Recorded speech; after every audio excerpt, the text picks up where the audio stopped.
Hey guys, and welcome back to the channel. Today we're going to do a little something different. We're going to get into the horror.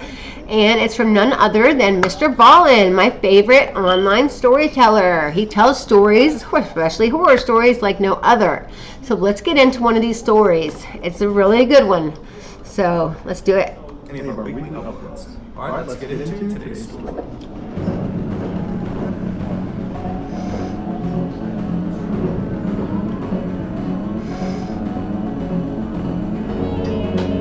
City of Death. In June of 2011, I had just failed a very stressful and anxiety-inducing underwater test as part of Navy SEAL training, and after I failed this test, my instructor told me to get out of the pool and go over to the corner with the other failures. And so I made my way to the edge of the pool, I climbed out, and I sulked my way to the corner where I saw my other classmates who had met a similar fate on this test. They were all sitting in the corner with their backs to the pool in neat rows. And so I was totally gassed from this test. And so when I sat down, I started dramatically breathing really loud, heaving my chest up and down to show off just how hard my test had been. And about 2 seconds into this ridiculous performance of mine, one of my other classmates who had been sitting in the corner when I showed up, a big 18-year-old kid from Wisconsin named Montes, he immediately turned around and made eye contact with me, and through gritted teeth he just goes, "Shut up! Everybody here is in pain." And then he turned back around. And immediately, I was actually really mad at him because he just totally publicly dimed me out in front of my other classmates. But then it dawned on me, he was right. The job we were trying out for, Navy SEAL, they're not looking for people who just feel bad for themselves all the time. And so I never forgot the lesson Ephraim taught me on the pool deck that day.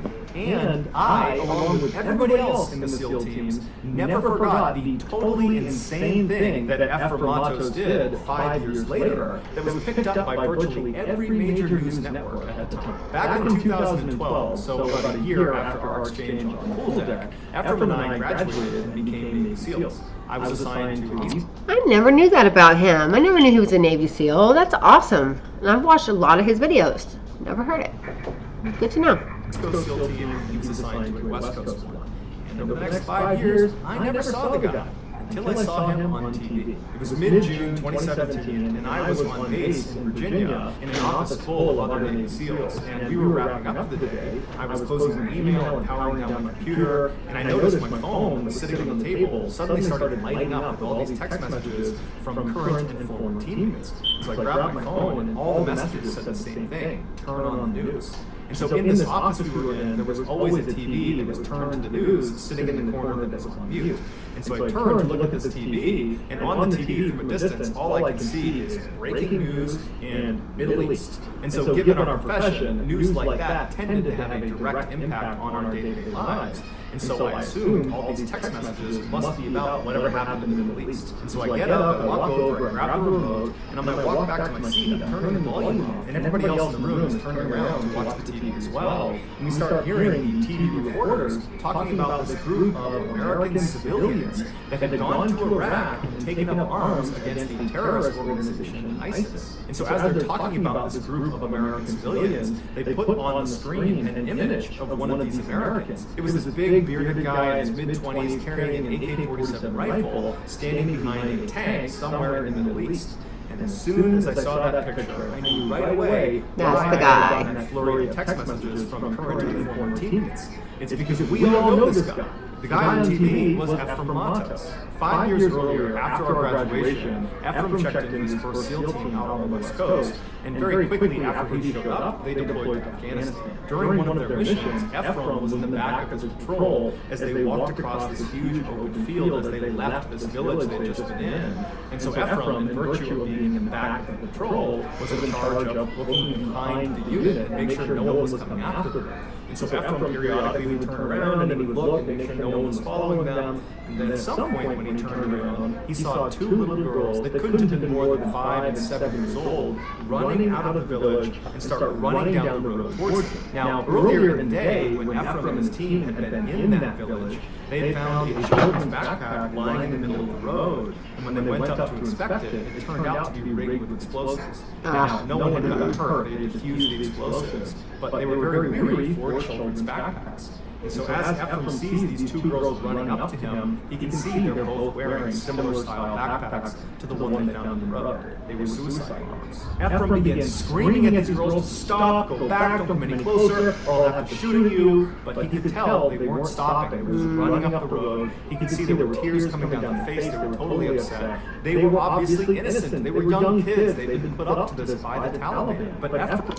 That is so sickening. I'm sorry to interrupt, but that is so horrible that they do that to kids. Because he was in the rear security of his patrol, he had to deal with them like they were threats. So at some point, when they wouldn't stop, he raised his rifle up, he flipped the gun off safe, and he put his reticle right on one of the girls, and he began applying pressure to his trigger. Right as he was about to squeeze and fire a shot, the girls just abruptly stopped. It's like they knew they were about to be shot. He turned around and then ran back towards the village. And so Ephraim put his finger off the trigger, he flipped it back on safe, he lowered his rifle, and he breathed a huge sigh of relief. But even though he didn't have to engage these poor girls, that experience totally haunted Ephraim. In fact, of all the combat he got in on that deployment, that experience with those innocent girls had the most impact on him. How could anybody force a child to be a suicide bomber? How could anyone be that cruel? And so by the time Ephraim came back to the United States after that deployment, he had changed. That experience specifically had changed him. Even though he believed in the U.S. government's mission over in Afghanistan and in the Middle East, he felt like he could be doing more for these poor innocent people that were just trapped inside of conflict zones like these two little girls. And so over the next few years, he began looking at different conflict zones all over the world where civilians were in the most danger. And he discovered there was one place that was killing and exploiting civilians at an unprecedented rate. That place was Iraq, where a new terrorist organization had taken power, ISIS. So in early 2017, when Ephraim's Navy contract ran out, and it was time for him to decide if he wanted to stay in the SEAL teams or get out and become a civilian, he opted to not re-enlist, so he left the military, and instead he got on social media and he contacted a foreign volunteer group in Iraq that were providing humanitarian aid to civilians. And he reached out to them and he said, hey, can I join you? And of course they said, yes, we'd love to have a Navy SEAL come out and support us. And so just a couple of days later, Ephraim sold his house, he packed up a bag of clothes and a backpack, he grabbed his passport, he hopped on a plane, and he flew to northern Iraq all by himself. Now, before we continue the rest of the story, you need to understand just how bold this move was by Ephraim. Now, when he was a Navy SEAL, and so a member of the United States military on active duty, when he went to Afghanistan, to a war zone, he had lots of support. If his team got pinned down by the enemy, they could call in an airstrike, or they could call in backup. If Ephraim got hurt on the battlefield, or his teammates got hurt on the battlefield, they could call in special medical teams that would fly in virtually any condition to come save them. And if Ephraim got captured by the enemy, you better believe America is coming. But in this case, Ephraim went to a war zone as a civilian. He was not in the U.S. military, so he didn't have any of that support. If he or his team got pinned down out in Iraq, they would either have to fight their way out or get killed or captured. If he or one of his new teammates from this volunteer group got hurt, they would have to either save themselves or get killed or captured. And if Ephraim got captured as a civilian, nobody's coming for him. Nobody even knows he's been captured. He is completely on his own. But Ephraim knew these risks. In fact, he knew them better than most people because he had already deployed to a war zone and saw how important it was to have a support infrastructure. So when he flew to Iraq as a civilian, he knew he was hanging it out there, but he just didn't care. He felt like he had a mission to go help these innocent people because nobody else was. I feel like a lot of people that come back, like especially from the Middle East, feel like they have kind of duty to go back, or they feel like they need to be there with their team, or if they've left, if they've gotten out of the military, a lot of them end up going back. And I can completely understand where this guy's coming from, but he's going completely with nobody to save him, just like he's saying. He's got nobody to, I guess he's going to be saving these volunteers pretty much. Hope they pray for him, best of luck. When he arrived in Iraq in March of 2017, he was met at the airport by one of the guys from his volunteer group Ephraim was going out to join. He was a very muscular, tattooed American in his mid-30s who introduced himself as Sky, and he said he had been a Marine, and while he was in the Marines, he deployed to Iraq, so he was familiar with the area. The pair hopped in a vehicle, and Sky drove them to the volunteer group safe house in the city, where Ephraim got a chance to meet the leader of this group. It was a tough-as-nails former Army Special Forces guy in his mid-50s named Dave. And Dave, for the past several decades, had been going out to conflict zones all over the world, and he would tell Ephraim that the worst atrocities he had seen committed against civilians in any of these places was where they were right now, in Iraq, at the hands of ISIS. A few days later, Ephraim, Sky, Dave, and a few other American volunteers loaded up into this convoy made up of armored ambulances, and they left the city and they headed west into the countryside towards a huge city called Mosul that 3 years earlier had been captured by ISIS. On their journey towards the city, Ephraim and the others had to pass through a number of military checkpoints. Now, most of these checkpoints were stood up by their ally, the Iraqi army. But Ephraim and the others knew that they might stumble upon an ISIS checkpoint, and in virtue of all of them being pale-skinned Americans, they would instantly be recognized as the enemy and fired upon. Right. So every time they slowed down for one of these checkpoints, Ephraim and the others would clutch their guns closely and mentally prepare themselves for a potential vicious close-quarters fight to the death. But luckily, they managed to go the entire distance all the way to the outskirts of Mosul without any checkpoint. And once they got there, they linked up with an Iraqi army unit that the leader of this volunteer group, Dave, had a relationship with. Over the first month that Ephraim was in the country, he worked with this Iraqi army unit to help distribute food and provide medical care to civilians in and around Mosul. Then, in month 2 of his stay in Iraq, everything changed. Iraqi decision makers decided it was finally time to retake Mosul from ISIS. This was a huge military movement that required several units to work together and would take several weeks. The main Iraqi army was going to push inside of the city limits of Mosul and inch by inch reclaim territory from ISIS, while the army unit that Ephraim and his volunteer group had embedded with would be responsible for reclaiming some of the villages around Mosul that ISIS had occupied. And so suddenly, Ephraim and the rest of his volunteer group went from being humanitarian aid workers to having a direct frontline combat role with the Iraqi army. And in his first civilian combat experience, Ephraim ran across an active minefield towards this village that was occupied by ISIS. And after nearly being blown up at least 2 times, Ephraim finally made it to this village, and he began going house to house with the other volunteers, clearing them of ISIS fighters. And in one instance that he has on camera, he entered into the structure and he saw there were guns in the ground, and they looked around and they couldn't find any ISIS fighters inside, but they noticed on the ground there was a piece of plywood. They moved it aside and revealed this huge hole that led down into the ground, and this hole connected to a huge underground tunnel system that ISIS used to escape gunfights just like this one. And so Ephraim and Dave, who was with him, just hopped right down into the tunnel. They didn't have night vision. All right, would you guys hop down into the tunnel? That's very brave. That's very, very brave. But that is what Navy SEALs do. God bless our armed forces, for sure. They didn't have backup. Just the two of them started running down this totally pitch black tunnel, periodically throwing grenades ahead of them in case there are ISIS fighters ahead of them. And at some point, after running for quite a while, just getting ready to come in contact with their adversaries, they reach this big, high-ceiling cavern at dead end. And they're looking around thinking, okay, I guess no one ran in here. But before they turned around and left the tunnel system, they looked up with their lights, and they saw high up on the wall, dug into the wall, was another entrance to another tunnel. It looked like there needed to be a ladder to get up to this additional tunnel entrance. And so Ephraim and Dave looked at each other and thinking, I bet ISIS fighters ran down here. There was a ladder. They climbed up and went in that entrance and then pulled the ladder up so we can't follow. And so Ephraim and Dave couldn't do anything about it. They decided, okay, well, we'll just go out and tell the Iraqi army and see what they can do.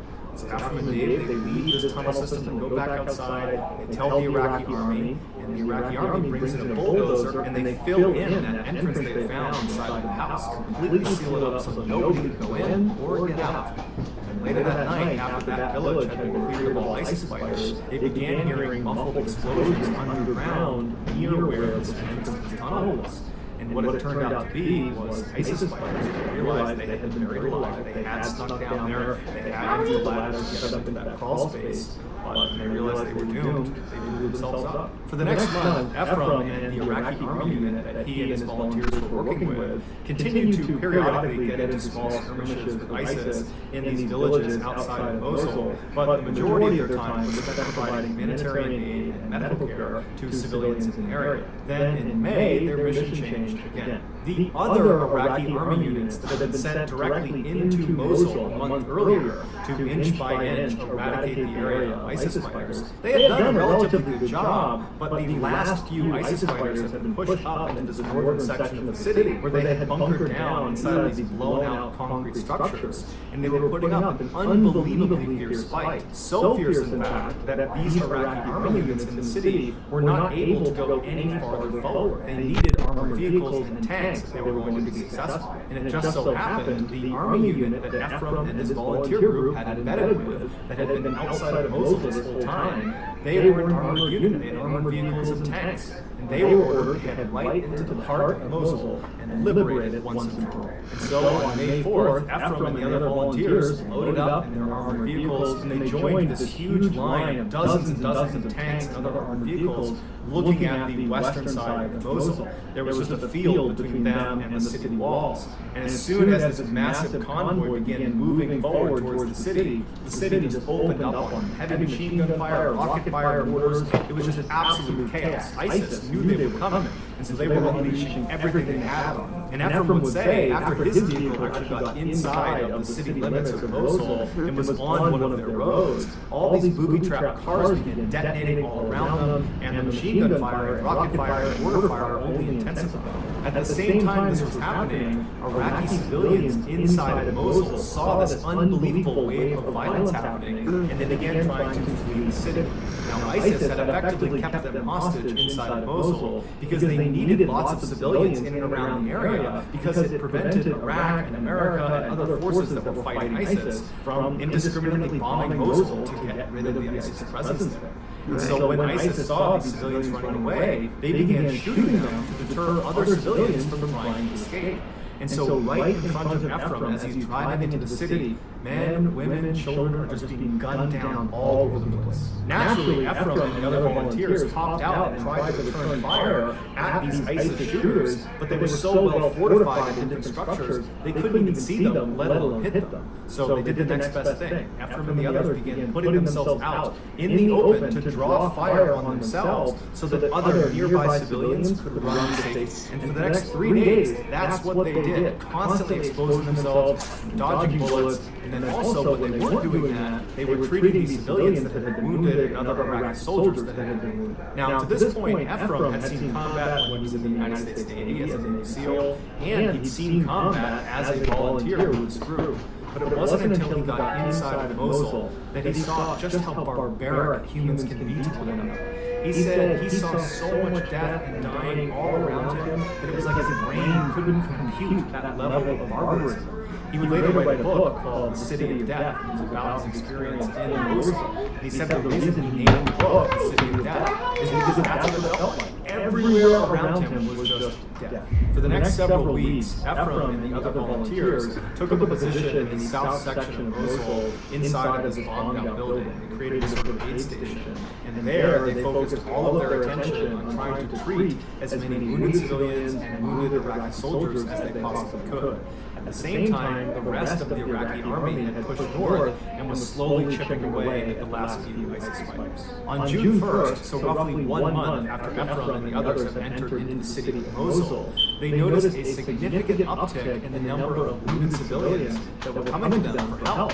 And so all day and all night, they're treating all these people that are horribly wounded with gunshot wounds and other wounds.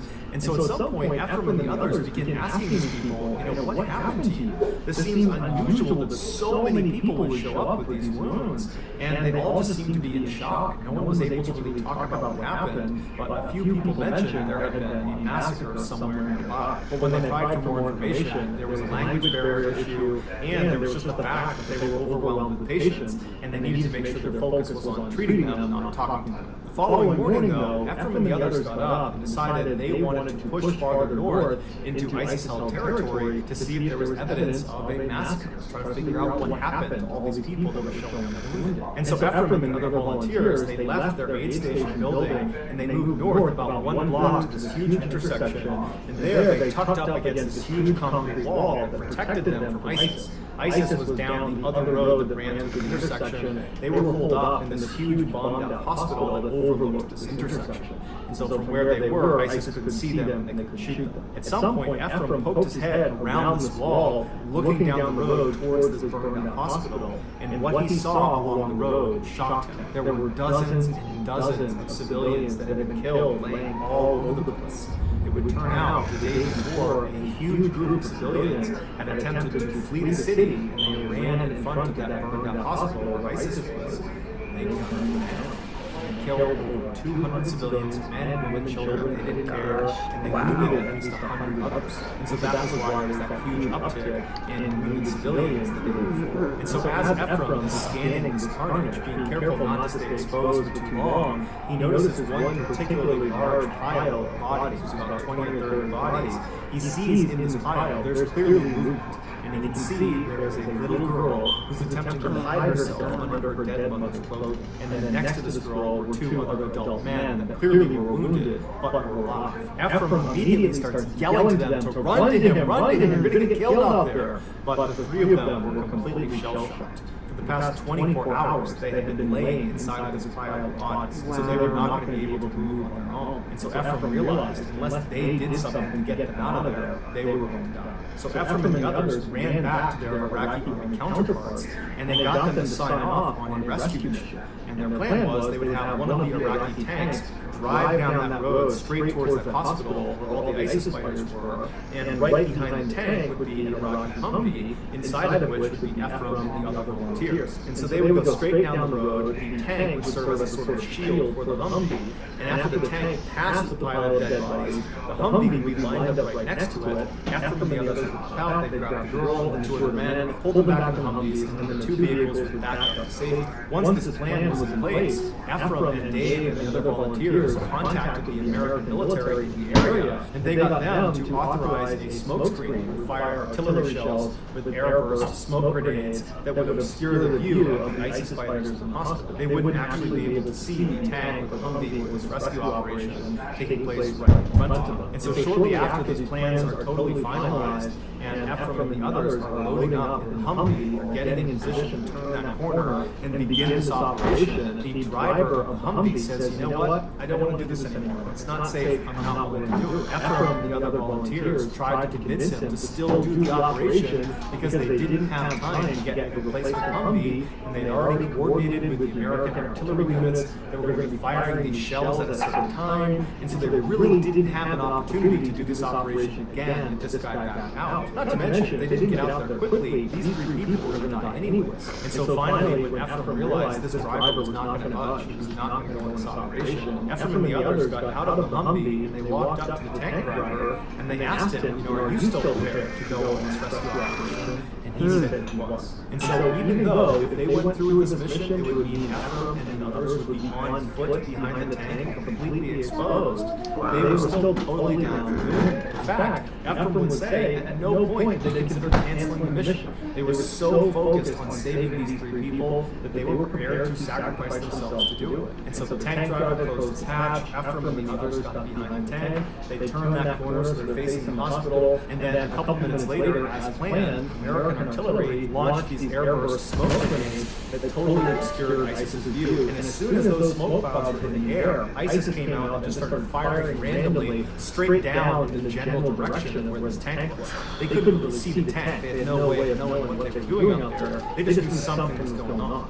And so meanwhile, Ephraim and the others are tucked up behind this tank as it's slow rolling in, as rounds are impacting around them, mortars start landing all around them, And it turns out there were other ISIS fighters, not just directly ahead of them in the hospital, but also off to their side in other buildings. So they were getting hit from two directions. Ephraim remembers, as he was behind his tank trying to stay as small as he could, he began dry heaving because he was so terrified. He was completely convinced he was going to die that day. Eventually, the tank made its way just past this pile of bodies, and at that point, Ephraim actually stepped out and fired back towards ISIS in the hospital and over towards the berm to provide some cover fire, while Dave and another volunteer ran over and pulled the girl and another two men out of the pile behind the tank. The girl and one of the men were okay, not badly physically hurt, but the other man was badly hurt and he couldn't walk. And so thinking quickly, Ephraim and his team found a piece of sheet metal on the ground behind this tank, and they rolled him onto it and used it as a stretcher and began dragging him as the tank began moving in reverse. And so as bullets are still flying all around them, rockets are landing next to them, they're moving, they're making good progress, when the wounded man slips off of the sled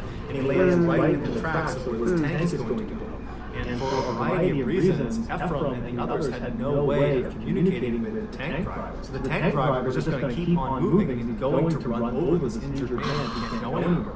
So thinking quickly, Ephraim leaps down, he grabs the injured guy, and he rolls with him out of the way of the tracks right as it goes past him. But now Ephraim and this wounded man are outside the protection of the tank, and rounds start impacting all around them. Smoke screen at this point is pretty much cleared, and so ISIS sees them.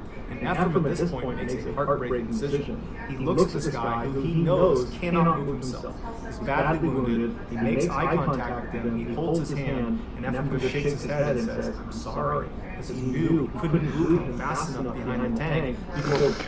Take a minute. That's deep. Man, God bless these men and women that go and they put their lives on the line for these other people. But that is deep. That's, seriously, I couldn't picture myself in that kind of situation. Both of them got shot, and he couldn't throw him back in time before both of them got shot. And so he had to leave him. And so Ephraim jumped up, he leapt behind the tank right as a volley of fire hit right where he had been standing, and then Ephraim and the others continued to move back. That wounded man would go on to be killed by ISIS. Only a few moments after Ephraim was back behind the relative safety of the tank, he suddenly fell to the ground and felt pain in his right leg. He had been shot through the leg, but where he fell was right in line with where one of these tank treads were coming. But again, he can't talk to his tank, so they can't stop the tank from running him over. And so a surge of adrenaline came over Ephraim, and he leapt up onto his feet and just continued hobbling behind the tank, despite this gaping hole in his leg. Eventually, they made it all the way back to that intersection where they had started, but the only way they could get back down the alleyway to safety with the Iraqi army was to run across a small segment of the street. Basically, he needed to be exposed for just a second running across. But at this point, the smoke screen was gone. ISIS knew exactly where they were, and they were waiting for them to pop out from behind that tank. And so Ephraim and the other volunteers are screaming across this gap in the road towards the Iraqi army to get them to send an armored vehicle across this road, pick us up, and bring us back across. We can't run across this gap without getting shot. But because of the chaos and the noise, the tank is firing, there's mortars, there's rockets, there's gunfire, it's crazy. The message was just not received. And so in a sudden fit of madness and frustration and fear and all sorts of things, Ephraim just runs across the street. And he gets to the other side miraculously without being hit again. And there he tells the Iraqi army, send an armored Humvee across this gap, get the girl, get the guy, get the rest of the volunteers, and save them. Seconds later, an armored Humvee crossed that gap, picked them up, and brought them back. And at this point, Ephraim is now lying on the ground behind that concrete wall, so he's relatively safe. And he's getting his leg bandaged up, and he remembers when the girl and guy were brought out, and they were safe and alive, the Iraqi army erupted in cheers. It was this unbelievably happy moment in an absolutely tragic, horrible time. The Iraqis would transport Ephraim in an armored ambulance to an aid station south of where this intersection was, and there they would put him on a cot, and a doctor would rebandage his leg, and then he would walk away. And so Ephraim was left inside of this room to kind of think about what just happened, and he looked over to his left, and just 2 beds over from him was the girl he had just nearly died saving. And she was sitting on her cot, she wasn't looking at him, she was looking straight ahead, her dark hair was matted down, she was just kind of staring into nothingness. It was clear she was still in shock, but she did look relatively unhurt. And then at some point, another Iraqi doctor came over and gave her some food and water, and she ate and drank ferociously. Ephraim just stared at her in awe. At that moment, she was the most important thing in his life. And as he's staring at this miracle child, the doctor that had given her food and water noticed him staring. He came over to Ephraim and he just said, "Her name is Jamala. She's 4 years old. She's doing just fine." After the doctor had walked away, Ephraim pulled his hat down over his face and he just wept. Ephraim never had a chance to actually speak to Jamala because she was so scared of everyone around her that he decided to just give her space. And he would later find out that she was reunited with her living family members, and today she is alive and well. After his injury, Ephraim was sent back to the United States, and it was then that he learned their rescue operation had been filmed by a guy who was there that day documenting war crimes by ISIS. He saw this rescue operation happening, and he just started filming it. After this man posted the footage online, it went viral, and before long, major news outlets all over the world were reaching out to Ephraim and the other volunteers for interviews. This was the story that me and my teammates in Virginia in that office saw in 2017. I remember seeing that. I remember seeing that news clip. And I live in Florida, and I remember it. And that image we saw of Ephraim standing behind the tank with the AK-47, that was moments before he rushed out behind the tank and provided cover fire for Dave and the other to run over and grab the girl and the other two men. The gunshot wound that Ephraim sustained in his leg wound up being relatively minor, if you consider gunshot wounds to be minor. It did not hit an artery, it did not shatter his bone. And so after only a few months, he was more or less back to strength, and instead of just taking it easy, he was in another conflict zone in Burma, this time working with a new volunteer organization, one that he founded, called Stronghold Rescue and Relief. And their mission is to protect and care for families in conflict zones. Their motto is the only thing necessary for the triumph of evil is for good men to do nothing. Despite being a very small organization, they are having enormous impacts all over the world, but they need our help. They rely on a small army of people who pitch in small donations every month to keep operations. Hey, amen to that. That was a really good saying. And I have 3 little girls, and my youngest one is 4. So this guy is a true American hero. And God bless him. And he went right back in the combat zone, even though he was just a volunteer. I mean, that gets me at another level. But all right, guys, thanks for watching today with me. And we will watch another one tomorrow, maybe. But till the next one, I'm out. Peace and love. Bye.